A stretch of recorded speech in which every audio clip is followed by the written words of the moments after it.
11 წლის ასაკში, როცა ლეო მესი ნიუელს ოლდ ბოისის აკადემიაში ბურთით საოცრებებს ახდენდა, მისმა ოჯახმა მოისმინა დიაგნოზი, რომელსაც ყველაფრის დასრულება შეეძლო: ზრდის ჰორმონის დეფიციტი. ეს არ იყო უბრალოდ სიდაბლე. ეს იყო სამედიცინო მდგომარეობა, რომლის დროსაც ორგანიზმი ვერ გამოიმუშავებდა საკმარის ჰორმონს. იმ დროს ლეო მესი სულ რაღაც 127 სანტიმეტრი იყო. ის თავის თანატოლებზე 2-3 თავით დაბალი ჩანდა და ექიმების პროგნოზი მკაცრი იყო. მკურნალობის გარეშე მისი სიმაღლე 150 სანტიმეტრსაც ვერ მიაღწევდა. პროფესიონალურ ფეხბურთზე საუბარი კი ზედმეტი იქნებოდა. თუმცა ის ნამდვილ გამოცდად იქცა 11 წლის ბავშვისთვის. ყოველ საღამოს ზედიზედ 3 წლის განმავლობაში ლეო საკუთარ ფეხში ნემს თავად იჩხერდა. 7 დღე ერთ ფეხში, 7 დღე მეორეში.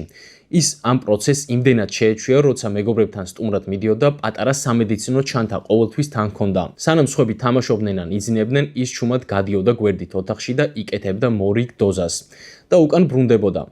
არანაირი წუწუნი, არანაირი ცნებლი, მხოლოდ მიზანი რომ გაზრდილიყო, მაგრამ ნამდვილი კრიზისი მაშინ დაიწყო, როცა ფინანსური რესურსი ამოიწურა. მკურნალობა თვეში $900-დან $1,300-მდე ჯდებოდა. 90-იანი წლების მიწურულს არგენტინა უმძიმეს ეკონომიკურ კრიზისში იყო. მამამისის ხორხეს მესის სამუშაო დაზღვევამ წამლის დაფინანსება შეწყვიტა. ოჯახი კარდაკარ სიარულს შეუდგა.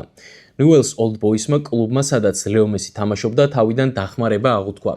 მაგრამ დაპირება ვერ შესრულდა. შემდეგ იყო რივერ პლეიტი.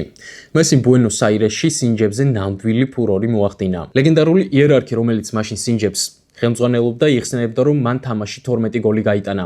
კლუბს მისიაყვანა სურდა, მაგრამ როცა გაიგეს სამედიცინო ხარჯების შესახებ, უკან დაიხიეს. არგენტინული ფეხბურთის გრანდებმაც კი ვერ გაბედეს ინვესტიციის ჩადება.